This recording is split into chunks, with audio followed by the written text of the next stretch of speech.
कि $5 ट्रिलियन की इकोनॉमी बनाना और भारत को आत्मनिर्भर भारत बनाना, इसी बात के लिए आप सबके सहयोग लेकर आगे बढ़ने के लिए आज के कार्यक्रम का आयोजन हुआ है। सबसे पहले मैं एकनाथ जी और देवेंद्र जी के नेतृत्व में महाराष्ट्र के नई सरकार को हृदय से बहुत बहुत शुभकामनाएं देता हूं, शुभेच्छाएं देता हूं। मैंने उनको यही कहा था कि अमृत महोत्सव के निमित्त हमने आपको ऐसा अमृत पिला दिया है कि आपको अब अमरत्व प्राप्त हुआ है। निश्चित रूप से एकनाथ जी और देवेंद्र जी के नेतृत्व में महाराष्ट्र और प्रगति और विकास की ओर आगे जाएगा और प्रधानमंत्री मोदी जी के नेतृत्व में हम सब लोग पूरी ताकत और शक्ति के साथ महाराष्ट्र को सहयोग करेंगे, ये विश्वास उनको देता हूँ। वैसे महाराष्ट्र एक ग्रोथ इंजन है और मुंबई जो है वो हमारे देश की एक प्रकार से इकोनॉमिक कैपिटल है और $5 ट्रिलियन की अगर इकोनॉमी बनानी है तो मुझे पूरा विश्वास है कि मुंबई और महाराष्ट्र के बिना वो सपना कभी पूरा नहीं हो सकता। हमारे देश में महाराष्ट्र का हमारे देश के आर्थिक विकास में बहुत बड़ा योगदान है। हमारे देश के जीडीपी में मैन्युफैक्चरिंग सेक्टर जो है उससे 22 से 24% जो कंट्रीब्यूशन है उसमें मैक्सिमम कंट्रीब्यूशन महाराष्ट्र से होता है। सर्विस सेक्टर में हमारे जीडीपी में जो 52 से 54% कंट्रीब्यूशन है उसमें भी मैक्सिमम कंट्रीब्यूशन महाराष्ट्र का है। और विशेष रूप से एग्रीकल्चर ग्रोथ रेट जो बढ़ाना हमारे लिए सबसे आवश्यक है और जिसके लिए महाराष्ट्र बहुत बड़ी भूमिका अदा कर रहा है और वो भी आज 12% है और जो हम चाहते कि हम 20% तक ले जाएं, वो भी भारत में अगर सबसे प्रोग्रेसिव एग्रीकल्चर कहीं है तो वो महाराष्ट्र में है। और उसको और गति देने का जो संकल्प एकनाथ जी और देवेंद्र जी ने व्यक्त किया है उससे निश्चित रूप से आत्मनिर्भर भारत बनने में बहुत सहयोग प्राप्त होगा। मैं विशेष रूप से इंफ्रास्ट्रक्चर की बात करूंगा कि देवेंद्र जी ने समृद्धि महामार्ग बनाया। एकनाथ जी उस समय एमएसआरडीसी के मंत्री थे और एमएसआरडीसी का मेरा इतना संबंध है कि एमएसआरडीसी का फाउंडर मैं हूँ। तो एमएसआरडीसी का मुझे याद है कि इसी हॉल में एमएसआरडीसी की स्थापना होने के बाद एक कार्यक्रम हुआ था और उस कार्यक्रम में हिंदुस्तान कंस्ट्रक्शन कंपनी के अजीत गुलाबचंद जी भी उपस्थित थे। तो क्वेश्चन में उन्होंने मुझे पूछा था तो मैंने बताया हम हाईवे बनाएंगे, फ्लाईओवर बनाएंगे, तो उनको लगा नहीं कि हम बना पाएंगे। तो उन्होंने कहा आप कम से कम जो रोड है वो तो अच्छे बनाओ। पर आज एमएसआरडीसी ने वर्ली बांद्रा सीलिंग प्रोजेक्ट हो, 55 फ्लाईओवर्स हो, एकनाथ जी इसका अपना एक रिकॉर्ड हुआ है। जो मुंबई पुणे एक्सप्रेस हाईवे के लिए उस समय धीरूभाई जी का आग्रह था, अंबानी जी का, जिसका लोवेस्ट टेंडर 3600 करोड़ रुपए में था, मैं 97 की बात कर रहा हूँ, वो हाईवे एमएसआरडीसी ने उस समय का केवल 1650 करोड़ रुपए में बांधकर पूरा किया और रिकॉर्ड बना। जो फ्लाईओवर की कीमत, जो 55 फ्लाईओवर की कीमत 2000 करोड़ रुपए थी, वो एमएसआरडीसी ने केवल वो काम 950 करोड़ रुपए में किया। तो पहली बार एस्टिमेट कॉस्ट से कम पैसे में काम करके एमएसआरडीसी ने दिखाया। और देवेंद्र जी के नेतृत्व में आप जब मंत्री थे तो आपने समृद्धि महामार्ग भी बहुत अच्छे तरीके से बनाया। कल मैं गवर्नर साहब को लेकर मैं अकोला जा रहा था तो फ्लाइट में मैं उनको समृद्धि महामार्ग दिखा रहा था और सही में ये समृद्धि महामार्ग महाराष्ट्र के इतिहास के लिए एक समृद्धि देगा और इसलिए स्वाभाविक रूप से आज महाराष्ट्र और प्रगति और विकास की ओर जा रहा है। और स्वाधीनता के 75 साल में मैं ये मानता हूँ कि निश्चित रूप से आपके नेतृत्व में आगे आने वाले 25 साल की विजन निश्चित रूप से बनेगी जो महाराष्ट्र की तस्वीर को बदल तो देगी ही, केवल देश में नहीं तो पूरे वर्ल्ड में निश्चित रूप से महाराष्ट्र आगे जाएगा। एक महत्वपूर्ण बात है कि जो मैं आपसे आज इस निमित्त रिक्वेस्ट करूंगा कि हम दिल्ली से मुंबई हाईवे बना रहे हैं और ये हाईवे लगभग 70% इसी साल दिसंबर में पूरा हो रहा है। 1 लाख करोड़ का एक ही हाईवे है और मेरा ड्रीम है कि नरीमन पॉइंट से यानी ताज होटल से दिल्ली में 12 घंटे में पहुंचना। और इसलिए ये जो हाईवे है इसमें एक ही अड़चन है कि हमारा हाईवे JNPT तक जा रहा है और लगभग सब पैकेज में काम शुरू हो गया है। अब वर्ली बांद्रा जो है वो बनाने का मुझे सौभाग्य मिला, तब मेरी बहुत इच्छा थी कि मैं वर्ली बांद्रा को वसई विरार तक लेके जाऊं, पर फेज़ 1 बाद में हुई, बाद में हमारी सरकार चली गई, पर बाद में फेज़ 2 में बाद में वसई विरार तक ले जाने की बात नहीं हुई, अभी काम शुरू हुआ है। पर मैंने उसके लिए आगे 50,000 करोड़ रुपए का बहुत बड़ा जो वर्ली बांद्रा को लिंक करने वाला नरीमन पॉइंट से लेकर, क्योंकि इधर आपने फिर ये कोस्टल रोड बनाया तो डायरेक्ट हम लोग दिल्ली तक पहुंच जाएंगे, तो 50,000 करोड़ का एक बहुत बड़ा ब्रिज बनाकर DPR बना के मैंने तैयार रखा है। मेरी 2-3 केवल कंडीशंस है कि वो जो GST लगेगा महाराष्ट्र का उसको मुझे माफ़ कर दो स्टील और सीमेंट का, और एग्रीगेट और सीमेंट जो लगेगा उसको रॉयल्टी फ्री कर दो, और थोड़ा सा ब्रिज के बाजू में जो खाली लैंड पड़ी होगी वो दे दो। 50,000 करोड़ मैं लगा दूंगा और ये हाईवे बना दूंगा, तो ये मुंबई के लिए बहुत बड़ा होगा। इसमें नई मुंबई जो है वो काफ़ी बड़ी डेवलप होगी। दूसरी और एक इम्पॉर्टेंट बात जो है, जो आज इंफ्रास्ट्रक्चर में ऑलरेडी हो रही है, कि अभी हम लोग पुणे से बेंगलोर हाईवे बना रहे हैं, पर बीच में उस समय के उप मुख्यमंत्री अजित पवार और मैं पुणे में हमारी मीटिंग हुई, अधिकारियों के साथ भी हुई, और अब उसको मैं मुंबई से बेंगलोर हाईवे बना रहा हूँ। ये जो वेस्टर्ली बाईपास है, जो टोल नाका आखिरी का है पुणे जाते समय, खंडाला के बाद, लोनावाला के बाद, उसके बाद में वहीं से पुणे के रिंग रोड को जोड़कर पुणे से बेंगलोर केवल 3.5 घंटे में होगा, और 4.5 घंटे में हम मुंबई से बेंगलोर तक पहुंचने की कोशिश करेंगे, क्योंकि ये 125-130 किलोमीटर के स्पीड से जा पाएंगे। तो मुझे लगता है कि इसका भी भूमि पूजन अलाइनमेंट पक्की हो गई है और ये भी आने वाले 2-3 महीने में इस कार्य की शुरुआत होगी। और दूसरा, पुणे से औरंगाबाद, ये नए रोड का भी हमने अलाइनमेंट पक्की कर दी है, और पुणे से औरंगाबाद संभाजीनगर 2 घंटे में होगा। तो मेरा आपसे अनुरोध है कि दोनों हाईवे के लिए आपके नेतृत्व में तुरंत लैंड एक्विजिशन के कार्य की शुभारंभ होकर अगर शुरू हो जाएगा तो निश्चित रूप से महाराष्ट्र के लिए इसका बहुत बड़ा उपयोग होगा। और एक महत्वपूर्ण बात है कि इस हाईवे से मैं आपसे अनुरोध करूंगा कि जैसे आपने नई मुंबई बनाई है, वैसा नया पुणे और नया औरंगाबाद बनाने का हाईवे के बाजू में एक बहुत अच्छा अवसर है, क्योंकि हाईवे बनने के बाद सब लोग ज़मीन खरीद लेते हैं।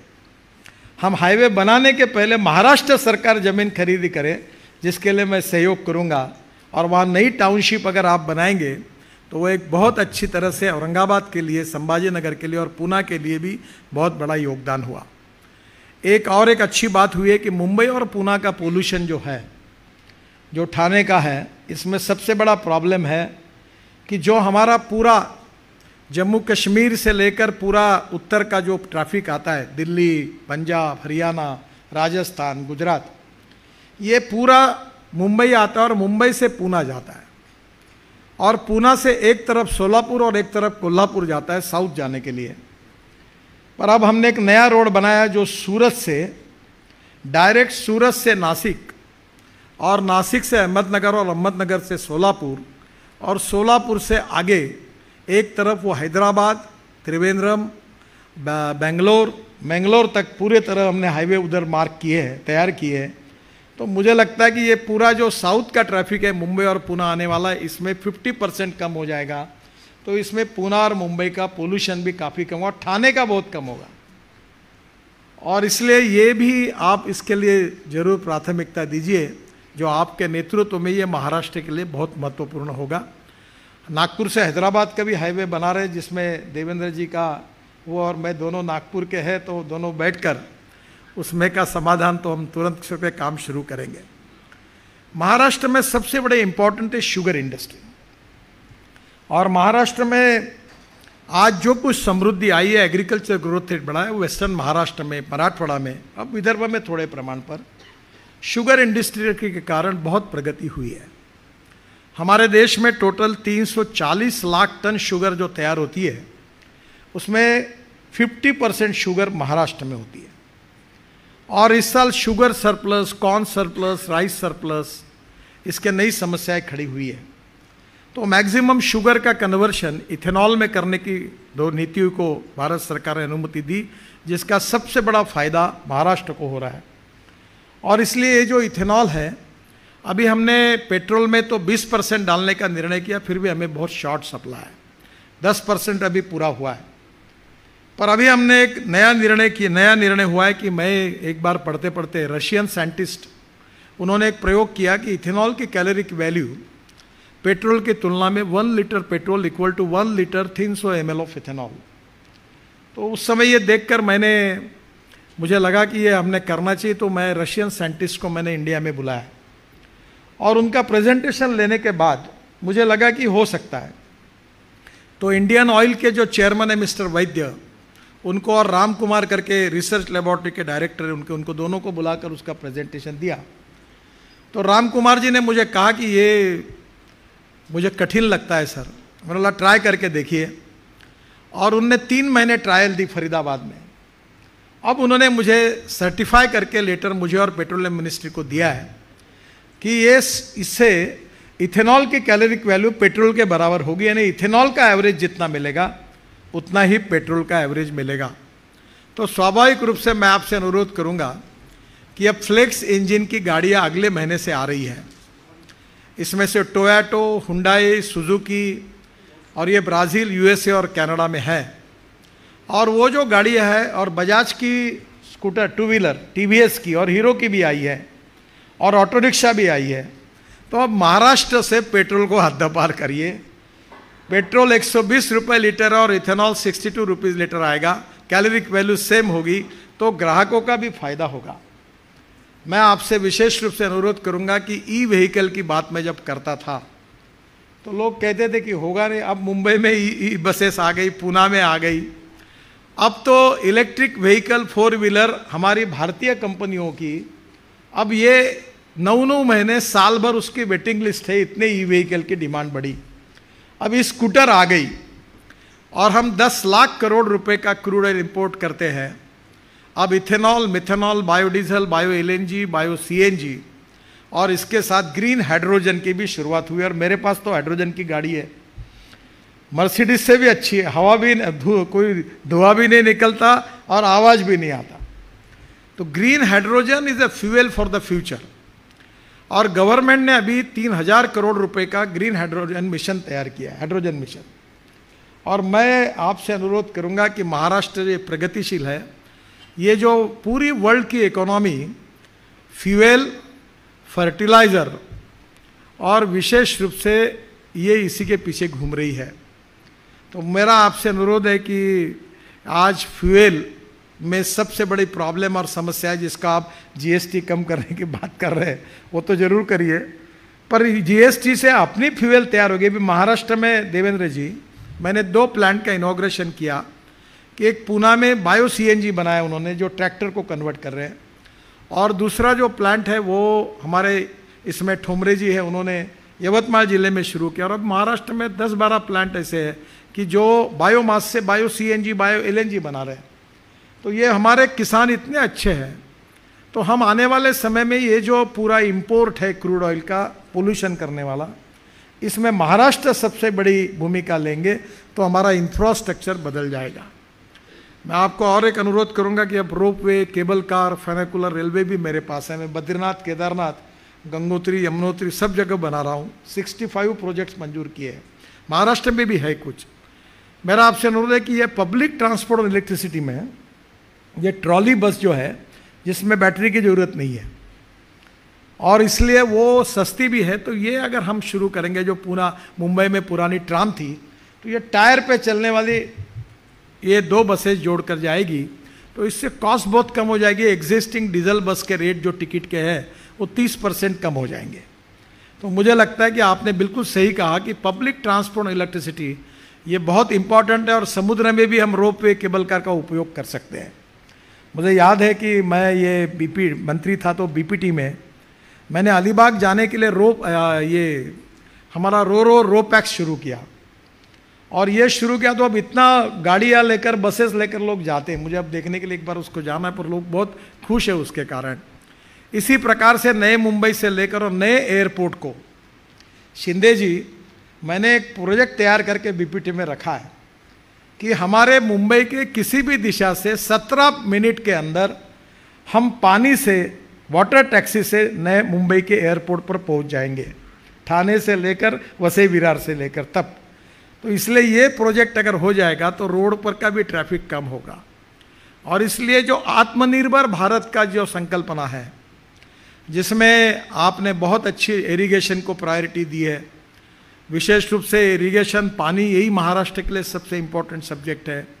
और आत्मनिर्भर भारत बनाने में हमको इंटीग्रेटेड थिंकिंग करना पड़ेगा।